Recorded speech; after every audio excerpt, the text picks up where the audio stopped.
오늘 새벽 우리에게 주신 하나님의 말씀은 고린도전서 11장입니다. 제11장. 내가 그리스도를 본받는 자가 된 것 같이 너희는 나를 본받는 자가 되라. 너희가 모든 일에 나를 기억하고 또 내가 너희에게 전하여 준 대로 그 전통을 너희가 지킴으로 너희를 칭찬하노라. 그러나 나는 너희가 알기를 원하노니 각 남자의 머리는 그리스도요 여자의 머리는 남자요 그리스도의 머리는 하나님이시라. 무릇 남자로서 머리에 무엇을 쓰고 기도나 예언을 하는 자는 그 머리를 욕되게 하는 것이요 무릇 여자로서 머리에 쓴 것을 벗고 기도나 예언을 하는 자는 그 머리를 욕되게 하는 것이니 이는 머리를 민 것과 다름이 없습니다. 만일 여자가 머리를 가리지 않거든 깎을 것이요 만일 깎거나 미는 것이 여자에게 부끄러움이 되거든 가릴지니라. 남자는 하나님의 형상과 영광이니 그 머리를 마땅히 가리지 않거니와 여자는 남자의 영광이니라. 남자가 여자에게서 난 것이 아니요 여자가 남자에게서 났으며 또 남자가 여자를 위하여 지음을 받지 아니하고 여자가 남자를 위하여 지음을 받은 것이니 그러므로 여자는 천사들로 말미암아 권세 아래에 있는 표를 그 머리 위에 둘지니라. 그러나 주 안에는 남자 없이 여자만 있지 않고 여자 없이 남자만 있지 아니하니라. 이는 여자가 남자에게서 난 것 같이 남자도 여자로 말미암아 났습니다. 그리고 모든 것은 하나님에게서 났느니라. 너희는 스스로 판단하라. 여자가 머리를 가리지 않고 하나님께 기도하는 것이 마땅하냐? 만일 남자에게 긴 머리가 있으면 자기에게 부끄러움이 되는 것을 본성이 너희에게 가르치지 아니하느냐? 만일 여자가 긴 머리가 있으면 자기에게 영광이 되나니 긴 머리는 가리는 것을 대신하여 주셨기 때문이니라. 논쟁하려는 생각을 가진 자가 있을지라도 우리에게나 하나님의 모든 교회는 이런 관례가 없느니라. 내가 명하는 이 일에 너희를 칭찬하지 아니하나니 이는 너희의 모임이 유익이 못되고 도리어 해로움이라. 먼저 너희가 교회에 모일 때 너희 중에 분쟁이 있다 함을 듣고 어느 정도 믿거니와 너희 중에 파당이 있어야 너희 중에 옳다 인정함을 받은 자들이 나타나게 되리라. 그런즉 너희가 함께 모여서 주의 만찬을 먹을 수 없으니 이는 먹을 때 각각 자기의 만찬을 먼저 갖다 먹으므로 어떤 사람은 시장하고 어떤 사람은 취함이라. 너희가 먹고 마실 집이 없느냐? 너희가 하나님의 교회를 업신여기고 빈궁한 자들을 부끄럽게 하느냐? 내가 너희에게 무슨 말을 하랴? 너희를 칭찬하랴? 이것으로 칭찬하지 않노라. 내가 너희에게 전한 것은 주께 받은 것이니 곧 주 예수께서 잡히시던 밤에 떡을 가지사 축사하시고 떼어 이르시되 이것은 너희를 위하는 내 몸이니 이것을 행하여 나를 기념하라 하시고 식후에 또한 그와 같이 잔을 가지시고 이르시되 이 잔은 내 피로 세운 새 언약이니 이것을 행하여 마실 때마다 나를 기념하라 하셨으니 너희가 이 떡을 먹으며 이 잔을 마실 때마다 주의 죽으심을 그가 오실 때까지 전하는 것이니라. 그러므로 누구든지 주의 떡이나 잔을 합당하지 않게 먹고 마시는 자는 주의 몸과 피에 대하여 죄를 짓는 것이니라. 사람이 자기를 살피고 그 후에야 이 떡을 먹고 이 잔을 마실지니 주의 몸을 분별하지 못하고 먹고 마시는 자는 자기의 죄를 먹고 마시는 것이니라. 그러므로 너희 중에 약한 자와 병든 자가 많고 잠자는 자도 적지 아니하니 우리가 우리를 살폈으면 판단을 받지 아니하려니와 우리가 판단을 받는 것은 주께 징계를 받는 것이니 이는 우리로 세상과 함께 정죄함을 받지 않게 하려 하심이라. 그런즉 내 형제들아 먹으러 모일 때 서로 기다리라. 만일 누구든지 시장하거든 집에서 먹을지니 이는 너희의 모임이 판단받는 모임이 되지 않게 하려 함이라. 그 밖의 일들은 내가 언제든지 갈 때 바로 잡으리라. 오늘 새벽에도 하나님의 은혜와 평강이 함께하기를 축복합니다. 오늘 말씀은 이제 고린도 지역의 문화와 또 고린도 교인들의 오해에서 나왔던 이야기들 중에 이 두 가지의 질문에 대해서 사도 바울이 답을 합니다. 하나는 여인들이 머리에 쓰는 이 천을 계속 어떻게 해야 되느냐라는 질문, 또 하나는 교인들이 먼저 모여서 식사에 대한 문제, 이 두 가지 문제에 대한 질문을 사도 바울에게 합니다. 그래서 사도 바울이 두 두 가지 질문에 대한 답을 합니다. 사도 바울은 지금 이제 고린도 지역에 있는 것이 아니라 에베소 지역에 있으면서 서신을 주고받게 되죠. 그래서 이 고린도 전서는 첫 번째 편지가 아니라 사실은 두 번째 편지 정도 됩니다. 근데 이제 남아있는 편지 중에 첫 번째 편지이기 때문에 고린도 전서라라고 이제 붙어 있습니다. 그럼 이게 이제 어떤 문제 때문에 그러느냐 하면, 지금도 무슬림들을 보면 히잡이라는 것을 쓰고 다니죠. 앞에 가리는 것도 쓰고 머리에 쓰는 천을 가리고 다닙니다. 근데 중동 문화와 이제 그리스 문화, 고대 그리스 문화에서는 여인들이 얼굴을 보이지 않고 머리에 히잡과 앞에 쓰는 것, 이 천을 가리고 살아가는 문화가 있었습니다. 그런데 예수님을 믿고 나서 어떻게 이해를 했는가 하면, 이제 고대 그리스 철학에서는 육체를 영혼의 감옥이라고 불렀습니다. 그래서 영혼이 육체의 감옥 안에 있는데 이것을 지혜로, 즉 철학으로 해방시킬 수 있다라고 생각을 했는데, 예수님을 믿으면 우리가 뭐라고 얘기하느냐? 구원을 받는다. 몸으로부터 구원을 받고 죄로부터 구원을 받는다라고 이해를 했죠. 그래서 사람들은 하나님께서 우리에게 참 자유를 주셨다. 진리가 우리를 자유케 한다라고 생각을 했습니다. 그 여인들이 교회 예배를 드리기 위하여 모이면 하나님께서 우리에게 자유를 주셨는데 굳이 이 머리에 쓰는 이 천을 할 필요가 있는가? 그래서 이 천을 벗어버리고 기도를 한다든지 천을 벗어버리고 말씀을 가르치는 일을 했습니다. 근데 이제 당시 이제 문화와 충돌이 나는데, 이 중동 문화 그리고 이제 그리스 문화에서는 이 머리에 꼭 천을 쓰고 다니고 얼굴을 가리고 다녀야 되는데, 교회만 오면 이렇게 하는 이 소문이 밖으로 이제 새나가기 시작을 했죠. 근데 문제는 이 천을 가리지 않는 여인들이 있었는데, 그 여인들이 바로 이제 공창, 창녀들이 그렇게 하고 다녔습니다. 그러니까 밖에 소문이 어떻게 나느냐? 야, 저 사람들은, 예수 믿는 사람들은 교회에 모여서 여인들이 창녀처럼 벗고 다닌대 라는 소문이 났던 거죠. 자유롭게 예배를 드리는 것은 괜찮았으나 문제는 밖에 이제 좋지 않은 소문, 자유함을 누리는 것은 좋으나 이런 소문이 나기 시작을 했습니다.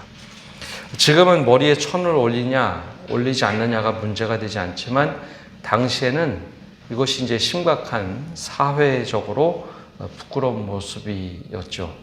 지금은 뭐 이거 머리에 쓰고 안 쓰고, 물론 이제 천주교는 머리에 기도할 때 쓰는데요, 미사 드릴 때 쓰는데, 이 당시 문화로서는 굉장히 충격적이고 파격적인 일이었습니다. 이걸 머리에 쓰지 않으면, 여인들이 쓰지 않으면 마치 속옷을 입고 다닌다라고 하는 부끄러움과 수치감이 있었죠. 그러다 보니 교회에 가면 여인들이 머리에 천을 쓰는 것을 벗고 있다라는 소문이 들기 시작하니까, 우리도 한번 그러면 그 여인들을 한번 보러 예수 믿는데 한번 모임에 가보자 하는 사람들도 있었습니다. 그리고 또 남성들 중에도 이 모습이 너무 불편한 겁니다. 요즘에도 이제 가끔 그런 경우가 있는데, 짧은 미니스커트 입고 교회 온다 그러면 어른들이 수근거리긴 하죠. 그런 정서가 이제 교회 안에 있었던 겁니다. 그래서 고린도 교회 지도자들이 여인들에게 권면을 했죠. 야, 이런 것은 신앙의 저촉이 된다. 그러자 여인들이 얘기합니다. 우리에게 하나님께서 자유를 주셨는데 이 자유를 왜 제한하느냐. 그래서 사도인 바울에게 공식적인 질의를 한 겁니다. 사도 바울이 그래서 여기에 대한 답을 16장까지 하는데, 사실 이 응답의 논지가 중간에 한번 꼬입니다. 사도 바울은 현상에 대해서 답을 할 때 그 당시 문화도 존중을 하지만 꼭 신학적인 입장을 대변을 합니다. 그래서 처음에 신학적인 입장을 이렇게 대변을 합니다.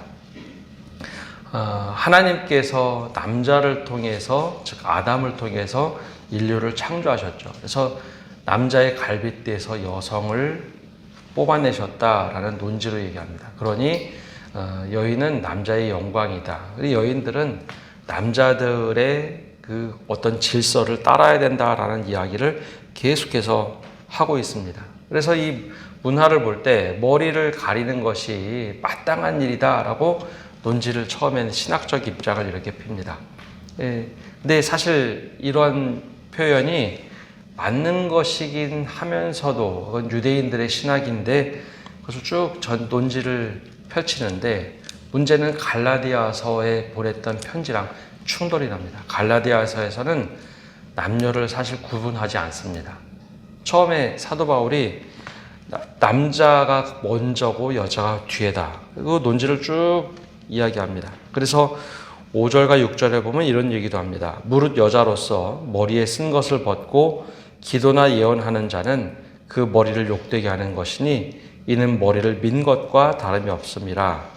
만일 여자가 머리를 가리지 않거든 깎을 것이요 만일 깎거나 미는 것이 여자에게 부끄러움이 되거는 가릴지니라.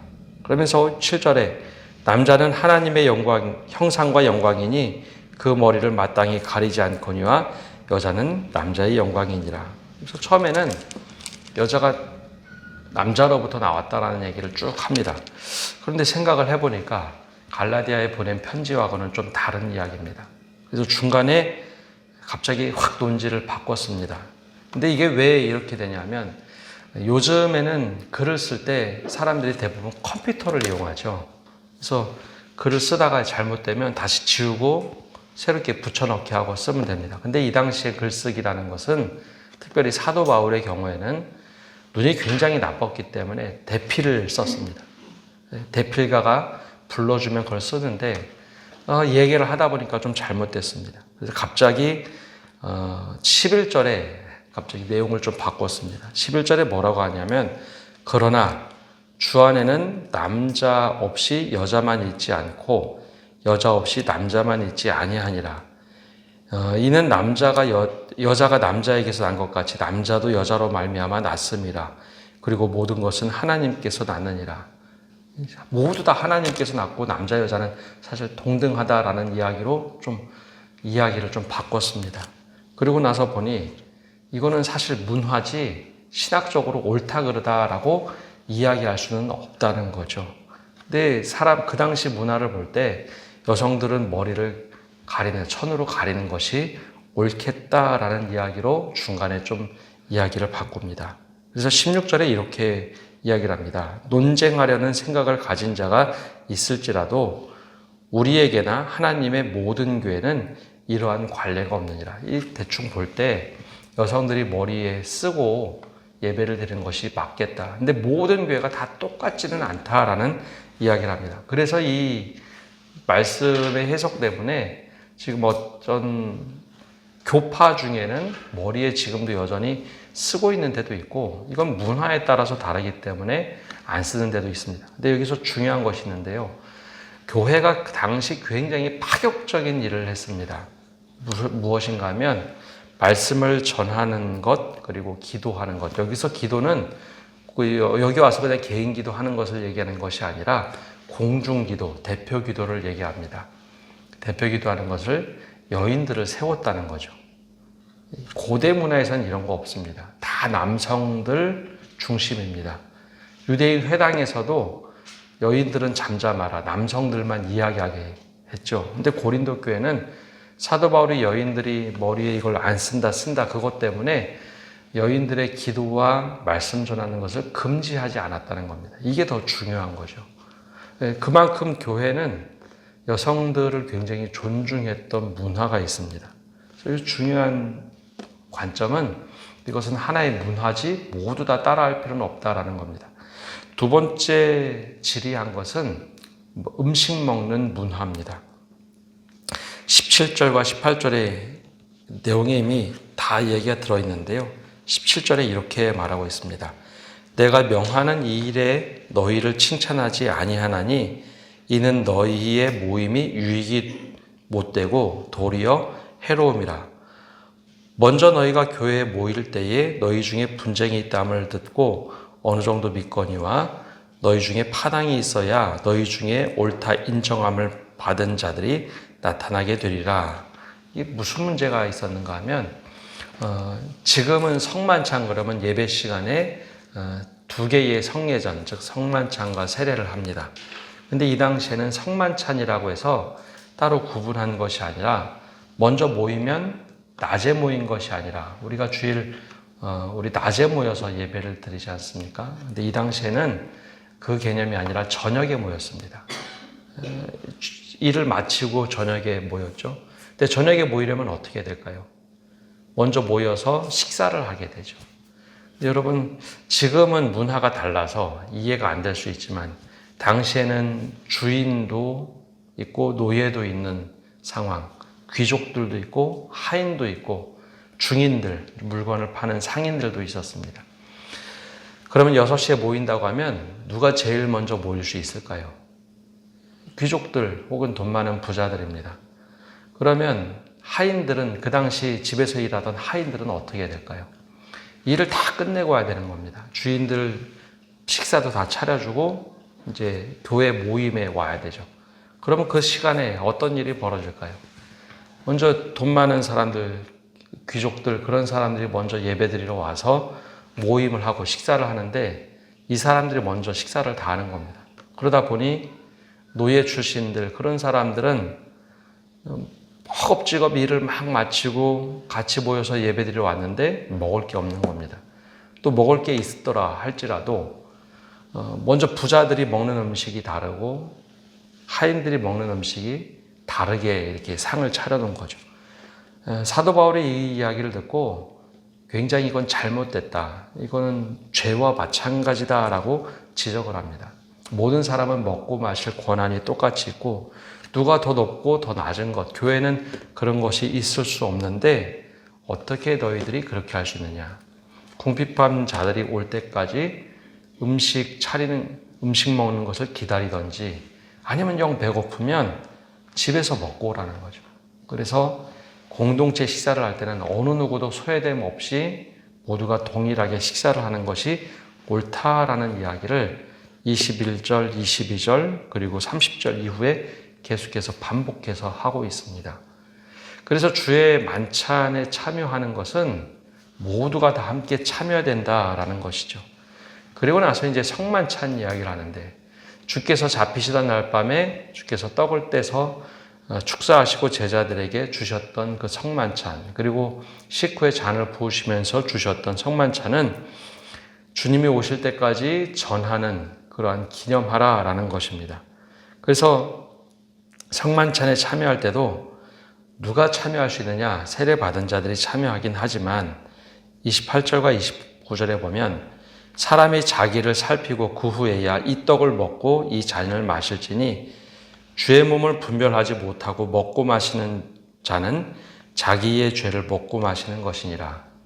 이게 왜 이야기가 나왔느냐 하면 바로 앞에 나오는 그 만찬 때문에 그렇습니다. 교회 안에서 누구를 배제하고 차별하고 우리끼리, 그거는 교회가 아니라는 거죠. 그 주의 성찬을 마실 자격이 없다라는 겁니다. 오히려 그 성만찬을 그렇게 한다면 그거 자체가 자기의 죄를 먹고 마시는 것이다 라는 것이죠. 그래서 이 공동체가 얼마나 중요한지, 먹고 마시는 것, 교회는 누구를 배제하고 차별하고 야 너는 자격이 없으니까 그런 거 하지 말라, 이게 바로 제대로 된 교회라는 겁니다. 그래서 오죽하면 성경이 이렇게 얘기하지 않습니까? 31절부터 이렇게 얘기합니다. 우리가 우리를 살폈으면 판단을 받지 아니하려니와 우리가 판단을 받는 것은 주께 징계를 받는 것이니 이는 우리로 세상과 함께 정죄함을 받지 않게 하려 하심이라. 그런즉 내 형제들아, 먹으러 모일 때 서로 기다리라. 만일 누구든지 시장하거든 집에서 먹을지니 이는 너희의 모임이 판단받는 모임이 되지 않게 하려 함이라. 그 밖의 일들은 내가 언제든지 갈 때에 바로 잡으리라. 예배드리러 와서 주의 몸된 교회라고 모인 사람들이 누구는 노예니까, 누구는 우리 편이 아니니까, 누구는 우리와 함께하지 않으니까 그 먹는 것 가지고 그렇게 하지 말라. 그게 바로 죄라고 얘기합니다. 아주 사소한 것 같은데요. 두 가지 오늘 말씀을 하고 있습니다. 하나는 문화적으로 머리에 쓰는 것 가지고 얘기할 때 사회에서 통념되는 모든 일들 중에서 혐오와 같은 일들이 있다면 굳이 교회에서 그런 일들을 하지 말아라 합니다. 하나님은 우리에게 자유를 주셨어도 이게 복음의 저촉이 되고 복음 전하는데 걸림돌이 된다면 우리는 할 자유도 있지만 하지 않을 자유도 있기에 여인들에게 당시 문화를 따라주는 것이 좋겠다. 대신 교회에서 대표기도 하는 거나 말씀을 전하는 것을 사도 바울이 금지하지는 않습니다. 오히려 권장을 하고 있죠. 두 번째는 먹고 마시는 것. 사람들의 본능 중에 가장 기본적인 본능이 먹는 겁니다. 근데 이것에 어느 누구도 차별을 두지 말라. 주님의 몸된 교회는 모두 다 형제요 자매이기 때문에 거기에 누구 하나 소외함 없이 모여라. 그래서 이것이 밖에 이야기가 될 때는 저 사람들은 하나님 나라처럼 먹고 마시는 천국 잔치를 벌인다더라. 노예도 차별 없이 함께 귀족들이 먹고 살더라. 자기네끼리끼리 그렇게 하지 않더라 라는 이야기가 나올 수 있도록 교회도 똑같아. 사회보다 더해 라고 하는 이야기가 들리지 않도록 하라는 것이죠. 오늘도 우리가 살아가면서 주님의 몸된 교회가 어떠해야 될지 오늘 이 말씀을 통해서 우리가 또 함께 기도하고 이 모습대로 만들어가는 성도 여러분 되시기를 바랍니다. 기도하겠습니다. 주님, 오늘도 우리가 주님 앞에 나와서 기도하며 나갑니다. 주님, 우리가 주님의 몸된 교회에서 모일 때 어떻게 모여야 하고 어떤 모습으로 모여야 할지 우리가 잘 분별하는 저희가 되게 하여 주옵소서. 세상으로부터 지탄받는 일이 있다면 그것을 하지 않을 자유를 택하게 하시고 주님의 몸된 교회가 세상보다도 훨씬 더 윤리적으로 도덕적으로 믿음으로도 우위에 설 수 있도록 은혜를 내려 주시옵소서. 또한 먹고 마시는 것 아주 사소한 일인 것 같지만 이곳에도 하나님의 질서가 있고 하나님의 뜻이 있고 주님의 몸된 교회를 이루어가는 길이 있음을 다시 한번 깨닫게 됩니다. 우리 모두가 형제 자매일 때 어느 누구도 소외함 없도록 형제 자매로 끌어안고 함께 식탁 교제와 공동체를 나눌 수 있도록 은혜를 내려 주시옵소서. 늘 주님께서 함께 하심을 구하며 예수님의 이름으로 기도합니다. 아멘.